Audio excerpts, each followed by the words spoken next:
It's a funny thing. The way a life's work can be reduced to a single box, one cardboard box, sealed with cheap packing tape, sitting on the passenger seat of my car. It held a framed photo of my grandmother, a worn wooden pestle she'd given me, and a termination letter printed on heavy, offensively expensive letterhead. 15 years of my life, my heart, my soul, condensed into a box. 15 years of building the hearth from a dream whispered in my grandmother's kitchen into the most celebrated restaurant in the city. And it was all ended by a man who wouldn't know a spatula from a spreadsheet. If you've ever poured your entire being into something, only to have it ripped away by someone who doesn't understand its value, then you know the unique kind of silence that follows. It's a silence that screams. So stick with me and let me know in the comments if this story resonates with you. It helps to know I'm not just shouting into the void here. The man's name was August, a name that sounds like it should belong to a poet or a king, but on him it was just a cold, damp, four-syllable word. He was a senior vice president of acquisitions for a massive hospitality group, a corporate monolith that had come to me with a proposition that sounded like a fairy tale. They wanted to expand the hearth. They saw its potential for a national brand, for satellite locations, for a lifestyle. I saw the chance to bring my family's food, my history, to a wider world. I saw legacy. I was a chef, a creator. I knew how to build flavor, not a corporate empire. So I sold them a majority share, 60%.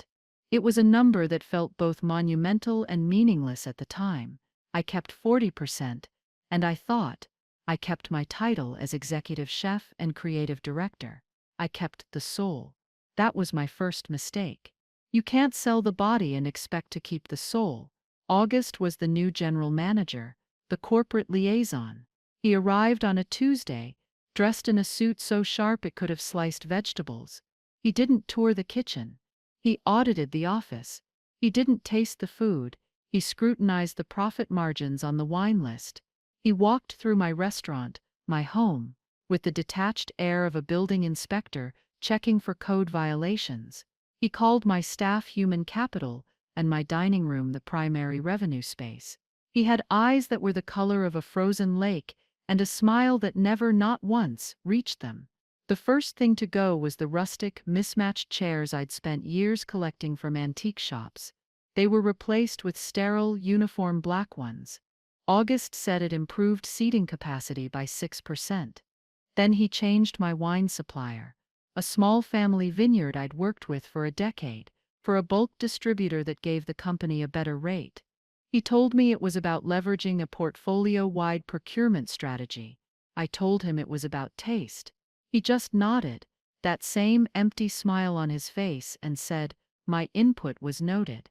He started small, chipping away at the edges of what made the hearth special. He was a master of the quiet coup. He never raised his voice. He never argued. He just listened to my objections, my passionate defenses of tradition and quality, with a look of placid consideration. Then he would do exactly what he planned to do anyway. He made me feel like I was hysterical, like I was a quaint, sentimental artist who simply didn't understand the realities of a modern business. He was pushing me out, not with a shove, but by slowly, methodically dismantling the world around me until I was a stranger in my own home. My office, a cozy, cluttered room filled with cookbooks, handwritten notes and photos, became his command center. My big oak desk was replaced with a sterile glass and chrome monstrosity. He'd hold meetings in there, with people in suits just like his, the door always closed. I could hear the low murmur of their voices, the corporate jargon bleeding through the wood, synergies, verticals, brand activation. It was a foreign language spoken in the heart of my territory. The final straw wasn't one single event, but 1,000 tiny cuts. It was the way he started referring to my food as the product. The way he hired a new sous chef without consulting me, a kid fresh out of a soulless culinary program, who believed foam was a food group.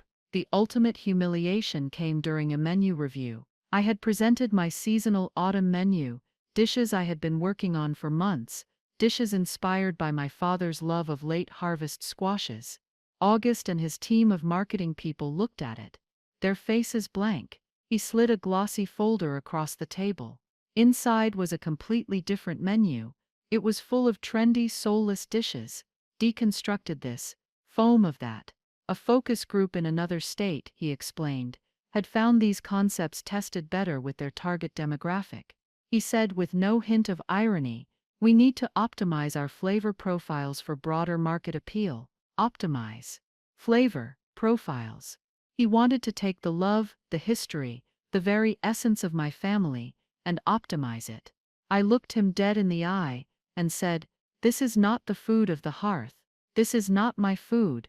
He gave me that cold, patient smile. He leaned back in my chair, in my office, and steepled his fingers.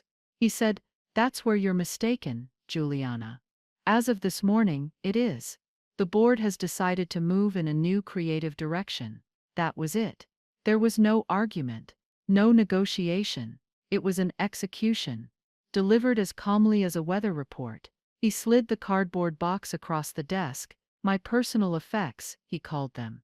He said security would escort me out, not because I was a threat, but because it was standard procedure. As I stood, my legs feeling like they were filled with sand, I looked around the room. On the shelf behind him were my recipe binders. Dozens of them.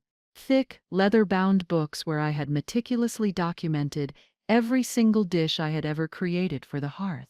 15 years of trial and error, of late nights and early mornings, of burnt fingers and moments of pure, unadulterated inspiration. Every measurement, every technique, every temperature, every timing note, they were my life's work, my legacy, written in my own hand. He saw me looking. He smirked. A real smirk, this time. The first genuine expression I'd ever seen from him. He said, "Don't worry. We'll take good care of your recipes." I didn't say a word. I just picked up my box, turned my back on him, and walked out of the restaurant I had built. The security guard, a kind man named Frank, who I'd shared coffee with for years, had tears in his eyes. He just held the door open for me and whispered, "I'm so sorry, Juliana." I walked out into the cold afternoon air, the weight of that box in my arms, feeling both impossibly heavy and terrifyingly light. They thought they had it all. They had the building, the brand, the staff. They had my binders. They thought they had my soul, transcribed in ink on paper, but they were wrong. They had the words, but they would never have the music. The drive home was a blur. I remember the city lights smearing across the windshield, looking like watercolors left out in the rain. I parked the car in my garage, but I couldn't bring myself to get out. I just sat there, in the dark, the engine ticking as it cooled. The silence was deafening. The cardboard box sat on the passenger seat, a silent monument to my own failure, my own stupidity. How could I have been so naive? How could I have handed over the keys to my kingdom to a man like August, a man who saw my life's work as nothing more than an asset to be leveraged? The breakdown, when it came, wasn't loud. It was a quiet, gut-wrenching implosion. A single tear traced a path through the flour that was perpetually dusted on my cheek, then another and another. It was a grief so profound, it felt physical, like a vital organ had been surgically removed without anesthetic. I wasn't just mourning a job.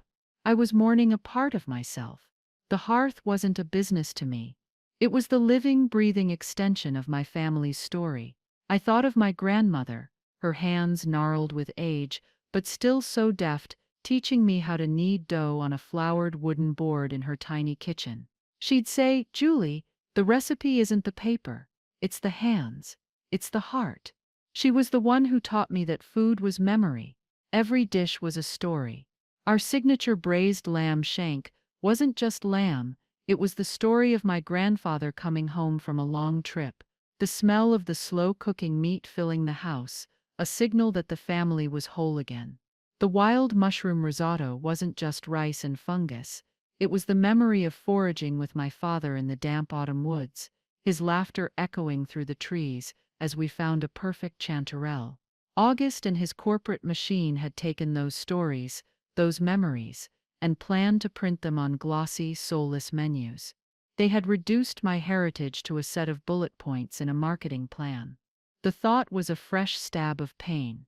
I leaned my head against the steering wheel, the cold plastic, a stark contrast to the heat flushing my skin. For 15 years, I had sacrificed everything for that restaurant. Birthdays, holidays, relationships. I'd missed weddings and funerals. The hearth was my child, my partner, my life. I had poured all of myself into it, leaving nothing left over, and now it was gone, and I was empty. My phone buzzed, a harsh, intrusive sound. I ignored it. Then it buzzed again, and again. Reluctantly, I pulled it out. A string of texts from my sous chef, Maria, a young, fiercely talented woman I had mentored for 5 years. She was my rock in the kitchen, the one who understood the rhythm of the work, the unspoken language of a busy service. When August had hired his new protégé, he demoted Maria to a line cook, a calculated insult we both understood. She had offered to walk out with me, but I had told her to stay. I don't know why, exactly.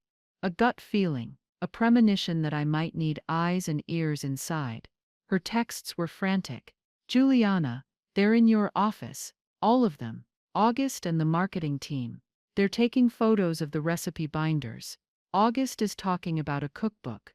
He's calling it The Hearth at Home. He said it's the next phase of the brand rollout. Juliana, he's stealing it all. I read the words, and the grief inside me began to curdle. It slowly, very slowly, started to crystallize into something else, something hard and cold and sharp. A cookbook. Of course, it was so perfectly, predictably arrogant. Why build something new when you can just copy the original? Why innovate when you can just plagiarize? August wasn't a creator. He was a photocopier. A week passed in a haze of sleepless nights and hollow days. I avoided the news, the food blogs, the calls from concerned friends. I couldn't bear to hear the pity in their voices. Then the announcement came. I saw it on a major food news website, a slick press release with a photo of August, that same dead-eyed smile, standing in my kitchen. The headline read, "The Hearth Hospitality Group announces The Hearth at Home, a definitive cookbook from the beloved restaurant."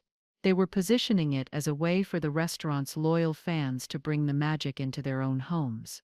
They used words like authentic, heritage, and family. My words, my family. The hypocrisy was so profound it was almost artistic. I clicked on the article. It quoted August extensively. "We are thrilled to finally share the secrets of the hearth with the world," he said. "Juliana built a wonderful foundation, and we are excited to take her vision to the next level, making it accessible to everyone." My vision. He spoke of me in the past tense, as if I were a ghost who had graciously haunted the place for a while before moving on. The article mentioned the cookbook would feature all the signature dishes: the braised lamb, the smoked tomato soup, the chanterelle risotto, the cider-glazed pork, my entire legacy, bound in hardcover with his name on the spine. That was the moment the ice in my veins caught fire. It wasn't about revenge. I have to be clear about that. It never was. To me, revenge felt messy, emotional. This was different. This was about justice. It was about protecting the integrity of my work, the memory of my family. It was about a quiet, simple truth. They could steal the recipes, but they couldn't steal the soul, because the soul of my food, the very essence of what made it special, was not written down in any of those binders. I finally got out of the car. I walked into my house, into my own kitchen. I opened a cupboard and pulled out a small, unassuming tin canister. It was unmarked, save for a small handwritten label on the bottom that read Matteo. I opened it. The scent that wafted out was earthy, complex, and deeply smoky, like a campfire of sweet cherry wood and sun-dried chilies. It was pimenton, a special kind of Spanish paprika. But it wasn't just any pimenton. It was my pimenton. This is where the story truly begins. It's a story about a secret I had cultivated for over a decade, a secret that was my ultimate failsafe, my hidden leverage. August, in his corporate hubris, thought he had acquired a business. What he didn't know was that he had only acquired a stage. The magic, the real magic, had just walked out the door with me. My mind drifted back 10 years, to a trip that had changed the course of my culinary life. I was young, ambitious, and obsessed with finding unique flavors that told a story. I'd read a tiny obscure passage in an old Spanish cookbook about a specific type of paprika, a pimentón de la vera, but one that was grown and smoked in a way that was unique to one single tiny village nestled in the remote mountains of Extremadura. The book described it as el humo del alma, the smoke of the soul. It took me a week to even find the village. It wasn't on any tourist map. I had to take a train, then a bus, then hire a man with a very old, very unreliable car to drive me up a series of winding dirt roads. The village was a cluster of whitewashed stone houses clinging to a hillside, seemingly untouched by time. There, I met an old man named Mateo. He was the patriarch of the family that had been growing and smoking this specific paprika for over 200 years. His paprika was different. They used a specific strain of red pepper, the hura, which was sweeter and less fiery than the ones used in more commercial varieties. But the real secret was the smoking process. They had built a special smokehouse, a secadero, using stones from the local river, and for 2 weeks they would slowly smoke the peppers over holm oak logs, a wood that grew only on that specific mountain range. The process was painstaking, ancient, and couldn't be rushed or replicated.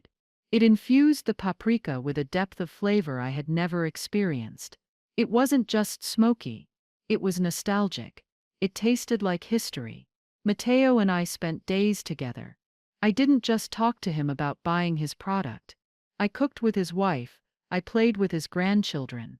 I listened to his stories about his father and his grandfather. I learned that the village's entire economy, all 12 families, depended on the sale of this one spice, but they refused to sell to large distributors. They'd had bad experiences, they told me. Corporate buyers who tried to change their process, to force them to use cheaper wood, to rush the smoking time. They weren't just selling a spice, they were selling their heritage, and they would not allow it to be corrupted. On my last day, sitting on his porch overlooking a valley of olive groves, I made Mateo a promise. I told him I wanted to be his exclusive partner in America. I wouldn't just be a buyer, I would be a guardian of his tradition. I would tell the story of his village, his family, his pimentón. We drew up a simple contract on a single piece of paper, handwritten by his daughter who had learned English. The agreement was between Juliana Reyes, the person, and Mateo's family farm, not between a corporation and another corporation. It stated that he would supply his entire exportable crop only to me, under my name, and I, in turn, promised to always honor the price they set, a price that ensured the prosperity of their entire village. For the next 10 years, that paprika was my secret weapon. It was the unlisted ingredient, the grace note, in almost all of my signature dishes at the hearth. It was the subtle, lingering smokiness in the tomato soup that critics raved about. It was the warm, earthy backbone of the marinade for the cider-glazed pork. It was the secret dusting in the braising liquid for the lamb that made people's eyes close in pleasure. It was my humo del alma. I never wrote it down in the main recipe binders. Not once. It was listed in my private ordering sheets, simply as J Spice. The kitchen staff knew it as that. They knew it was crucial, but they didn't know what it was or where it came from. They just knew it arrived in unmarked tins, delivered directly to me. This was my foresight. This was my contingency plan, born not of paranoia, but of a deep-seated instinct to protect the things that are truly sacred. When August started his quiet siege, I had solidified it. I had called my lawyer, a sharp woman named Sarah, who specialized in intellectual property and contracts. I didn't tell her the whole story, just that I was in a precarious partnership and wanted to ensure my personal assets were firewalled from the business. We went over every contract, every agreement. The exclusive import license for the Pimenton was ironclad, registered to my personal holding company, not the Hearths LLC. The brand name The Hearth belonged to the corporation now, but the soul of its flavor belonged to me. I sat in my kitchen, the tin of paprika in my hands, the announcement of August's fraudulent cookbook glowing on my laptop screen. The grief had passed. The anger was cooling. What was left was a profound, almost serene sense of clarity. August thought this was a corporate battle, one he could win with spreadsheets and marketing. He was about to find out it was a culinary war, and he had come to the fight with a binder full of useless maps, while I held the key to the entire territory. My phone rang. It was Maria again. Her voice was a hushed whisper. "Juliana, it's a disaster." "What is?" I asked, my voice calm. "The cookbook. They're doing the recipe testing for the photography. The head chef, August's new guy, he's losing his mind. He's made the smoked tomato soup 6 times. He keeps screaming that something is missing. He says the recipe is wrong." I smiled, a real smile, for the first time in a week. "It's not wrong, Maria. It's just incomplete." "What do you mean? Tell me. What color is the soup?" I asked. There was a pause. "It's red. A bit pale, I guess. Tomato red.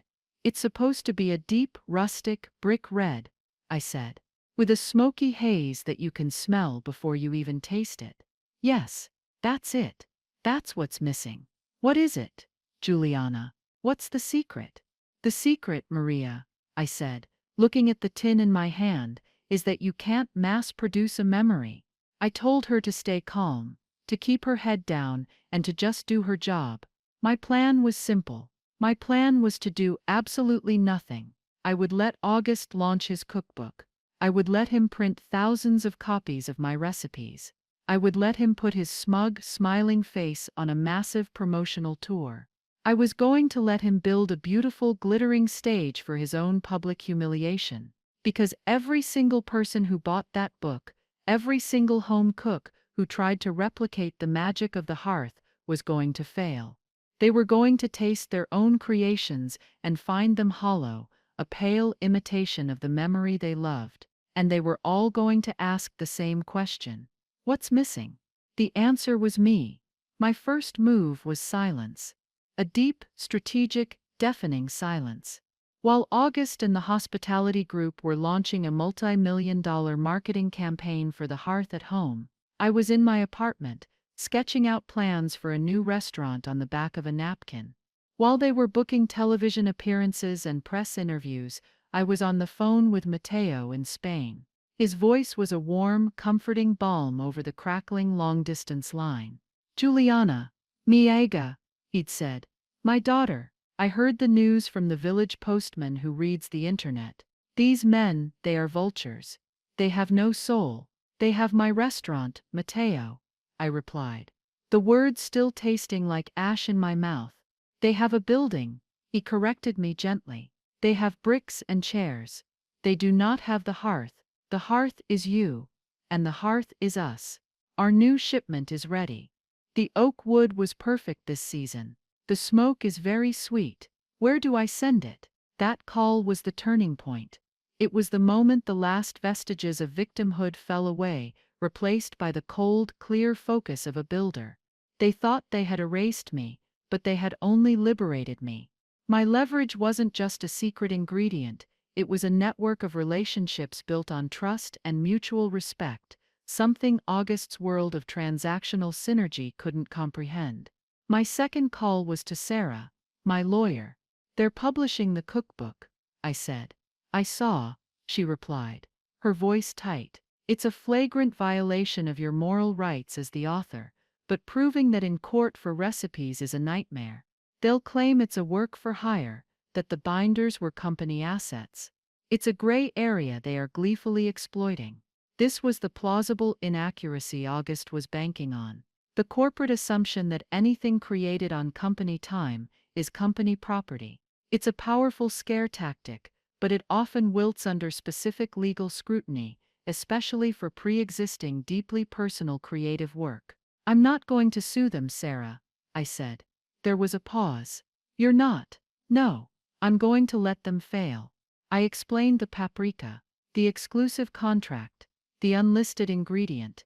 I could almost hear the smile in her voice. Juliana, you are a far more cunning woman than your gentle chef's demeanor would suggest. This is better than a lawsuit. This is poetic justice. Let them spend the money. Let them print the books. It's a time bomb, and you're the only one who knows what time it's set to explode.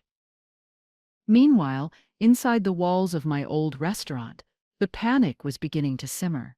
Maria was my quiet informant, a loyalist behind enemy lines. She would send me short, coded texts after her shifts. Soupgate continues. Chef Antoine threw a pan, said the tomatoes must be genetically inferior. They tried the lamb today. August came down to taste it. He had that fake smile, but his eye was twitching. Marketing team is worried. The photos for the book don't look right. The food looks, detects, bland. They're having to heavily edit the color saturation. The cookbook launched with a massive party at the hearth. I saw the pictures online. Champagne, celebrities, food critics, all smiling for the cameras, holding up the beautiful, heavy book. August was at the center of it all, preening like a peacock. He gave a speech about honoring the legacy and entering a new chapter. I sat at my kitchen table, sipping a glass of wine from the small family vineyard he had fired, and I toasted his success. The first cracks appeared within days. The book sold well initially, fueled by the restaurant's reputation and the massive marketing budget. But then the online reviews started to trickle in. They weren't from critics. They were from the people who mattered most. The loyal customers, the home cooks who had bought the book, hoping to capture a piece of the magic. A 5-star review for the book's design, but a 1-star review for the recipes. Beautiful photos, but the food tastes like a ghost of the real thing. Another. I followed the smoked tomato soup recipe to the letter. I bought the best ingredients. It's a nice tomato soup, but it's not the soup. The soul is missing. And my favorite, I think there's a typo in every single recipe. A missing ingredient. I've tried 3 dishes and none of them work. It's like listening to a cover band. Play your favorite song. All the notes are there, but the feeling is gone. The hashtag #Homeflop started trending on social media. Food bloggers who had initially given the book glowing reviews, based on the press release, started to post follow-ups, documenting their own failed attempts. A prominent food vlogger posted a video titled, "I cooked from the hearth at home and it was a disaster." It got 500,000 views in 2 days. In it, she tried to make my signature risotto, her face growing more and more confused with each step. It just doesn't have that warmth, that underlying smokiness that makes you close your eyes when you eat it at the restaurant. The panic at the hospitality group must have been tidal. Maria described the atmosphere as a morgue. The daily management meetings, which used to be smug victory laps, were now frantic damage control sessions. August is blaming the publisher for typos. Chef Antoine is blaming the ingredient suppliers. The PR team is in full-blown crisis mode. They're trying to scrub negative comments online. August's arrogance, however, was a renewable resource. He couldn't possibly conceive that he had been outmaneuvered. In his world, problems were solved by throwing money at them, or by blaming subordinates. He authorized the kitchen to experiment, to try and reverse engineer the missing flavor. Maria told me they brought in a food scientist, a man in a lab coat with a briefcase full of vials. They ran spectrographs on old food samples. They tried every kind of paprika on the market: sweet, hot, smoked, Hungarian, Spanish. They tried liquid smoke, an abomination I wouldn't even use to clean my oven. The kitchen, she said, smelled of desperation and burnt paprika. The food at the restaurant, which was now being cooked according to the flawed recipes in the cookbook, began to suffer dramatically. The critics who had once showered the hearth with stars began to write follow-up pieces, asking what had happened. "The magic is gone at the hearth," one headline read. Bookings plummeted. This was my silent takeover. I hadn't fired a single shot. I hadn't made a single public statement. I just sat back and watched the empire August had stolen crumble under the weight of its own inauthenticity. He had the brand, but I had the product. And the customers, it turned out, could taste the difference. My phone started ringing. It wasn't Maria this time. It was the old regulars. High-profile clients, CEOs, artists, the people who had made the hearth their second home. "Juliana, what happened?" one of them, a notoriously picky theater critic named Alistair, bellowed into the phone. "I went to the hearth last night. It was an insult, a culinary travesty. They served me the lamb, and it tasted of nothing. Absolutely nothing. What have they done to your restaurant?" "It's not my restaurant anymore, Alistair," I said calmly. "Well, that explains it," he huffed. "So where are you? What are you doing? I need your food. Stop this nonsense and go back." "I can't go back," I said. "But I am moving forward. Stay tuned." I hung up, a slow, steady resolve hardening within me. The power wasn't just shifting, it was a landslide. August and his team had made a fatal error. They thought the value of the hearth was in its name, its decor, its mailing list. They never understood that the value was a relationship, a bond of trust between me, the chef, and the people I fed, and that trust was non-transferable. They had bought the house, but the loyalty of its inhabitants walked out the door with me. The exodus had begun. The client exodus wasn't a trickle, it was a flood. One by one, the pillars of the hearth's clientele, the ones who booked the private dining room for $1,000 dinners, the ones whose presence guaranteed a mention in the society pages, all began to disappear. The restaurant that was once booked solid 3 months in advance now had empty tables on a Friday night. Maria told me the staff were being laid off, starting with the ones most loyal to me. It was a petty, desperate move. August was trying to punish me by hurting them, but it only strengthened their resolve. 2 of my most trusted line cooks called me the day they were fired, not asking for help, but asking when my new place would be ready. My new place. It had started as a dream on a napkin, but now it was taking shape. I had found a small, intimate space in a quieter neighborhood, a building with good bones and a beautiful sun-drenched back patio that was perfect for an herb garden. I used my 40% payout from the sale, the money they had given me to discard me, to fund it. It was the ultimate irony. They were bankrolling their own competition. I called it alquimia, the Spanish word for alchemy, the art of transformation. It felt right. The first official sign of August's desperation came in the form of a legal letter, a thick, creamy envelope delivered by courier. It was a cease and desist notice. It was a masterpiece of legal gibberish, accusing me of tortious interference, of disparaging the brand, and my personal favorite, of weaponizing a proprietary ingredient. It demanded that I immediately disclose the source of the J-spice and turn over all supply contracts, claiming they were derivative assets of the hearth's intellectual property. I laughed. I actually laughed out loud. I faxed a copy to Sarah, my lawyer. She called me back, howling with amusement. "Weaponizing a proprietary ingredient, is that even a thing? He's admitting in a legal document that he can't replicate your food without an ingredient he doesn't own. This is not a threat, Juliana. This is a confession." Sarah drafted a polite 2-sentence response. It stated that my import agreements predated my partnership with the hospitality group and were the property of my personal holding company, and that we considered the matter closed. We sent it via certified mail. The next move from August was even more desperate. He called me directly. His voice, for the first time, had lost its smooth corporate gloss. It was frayed at the edges. "Brittle. Juliana," he said, the name sounding foreign and uncomfortable in his mouth. "We need to talk." "There's nothing to talk about, August," I said, my voice even. "Don't be like that," he said, a wheedling tone creeping in. "There's been a misunderstanding, a breakdown in communication. The cookbook, there were some production issues. The recipes weren't printed correctly. I stayed silent. I let him talk, let him spin his web of lies. Look, he finally said, getting to the point. The board is concerned.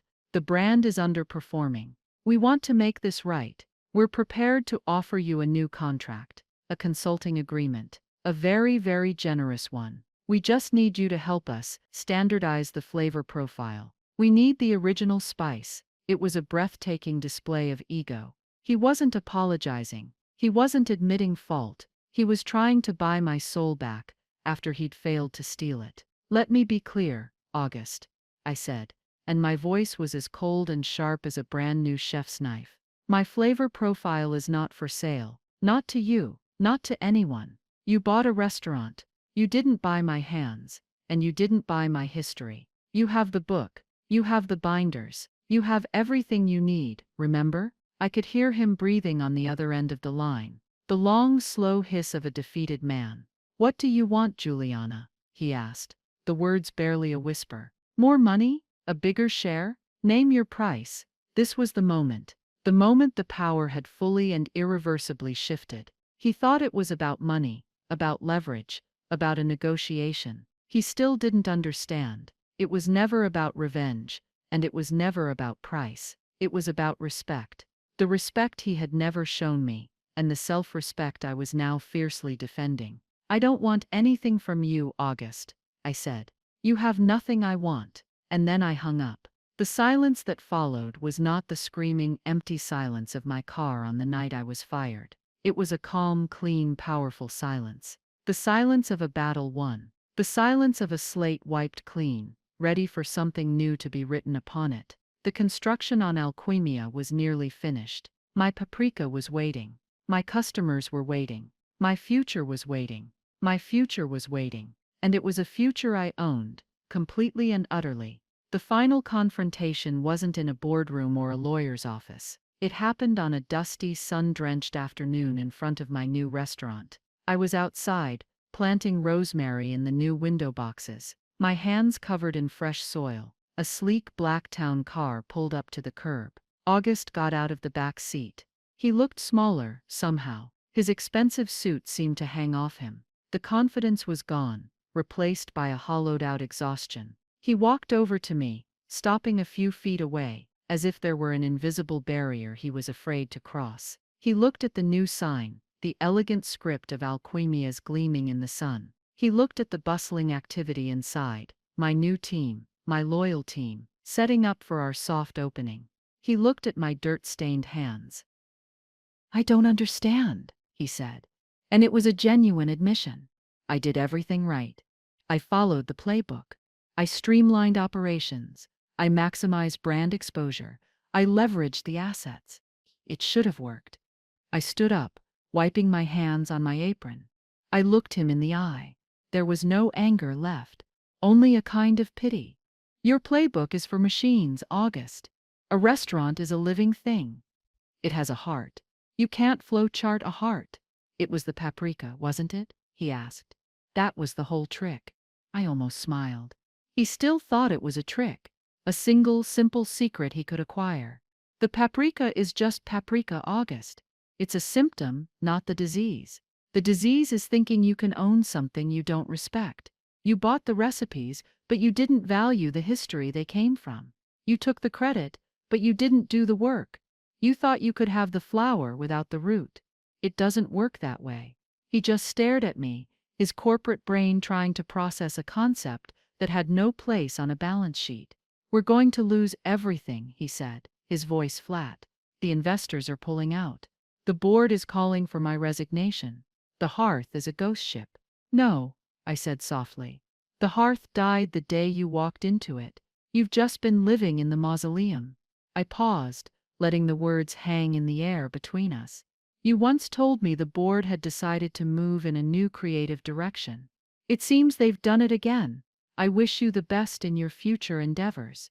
I used his own sterile corporate language, the same words he had used to fire me. I turned them into a final, clean cut. It was the only language he truly understood. He didn't say another word. He just turned, got back in his black car, and drove away. I never saw him again. A week later, a small article in the business section announced he had been replaced as SVP of the hospitality group. The official reason was to pursue other opportunities. We all know what that means.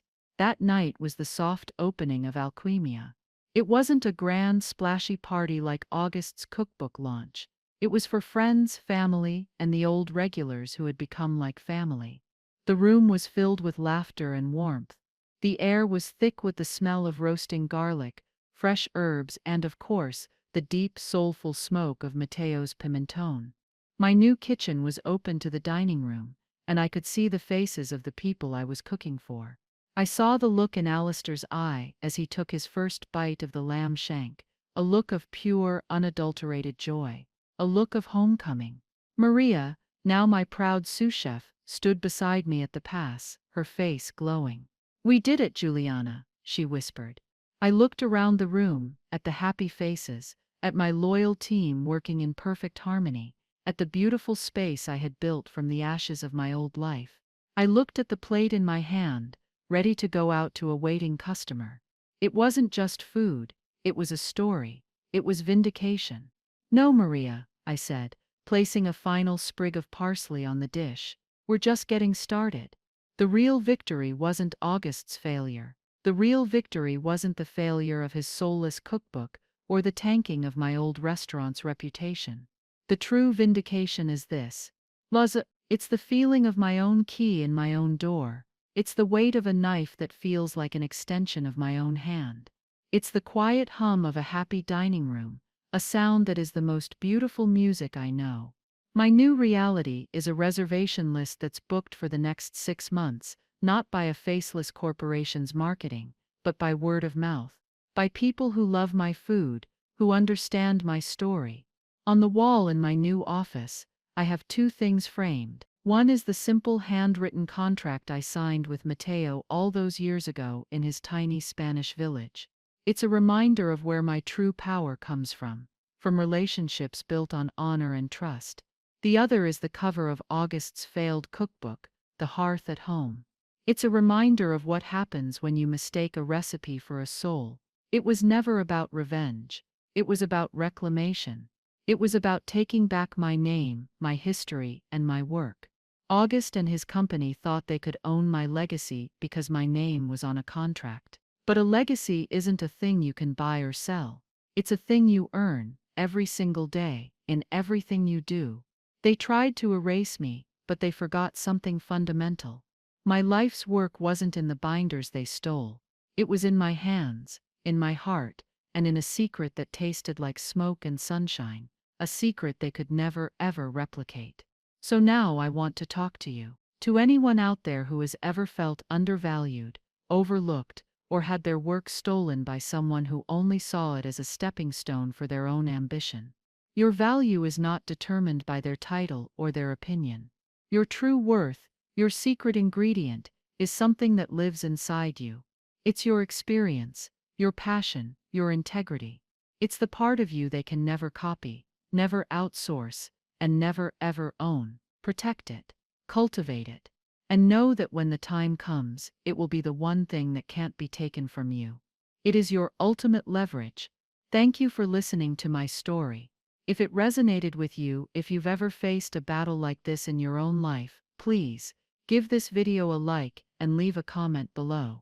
Sharing our stories is how we know we're not alone. And if you want to hear more stories about taking back your power, make sure you hit that subscribe button and ring the bell so you don't miss a thing. Remember, your story is your own. Don't ever let anyone else tell it for you.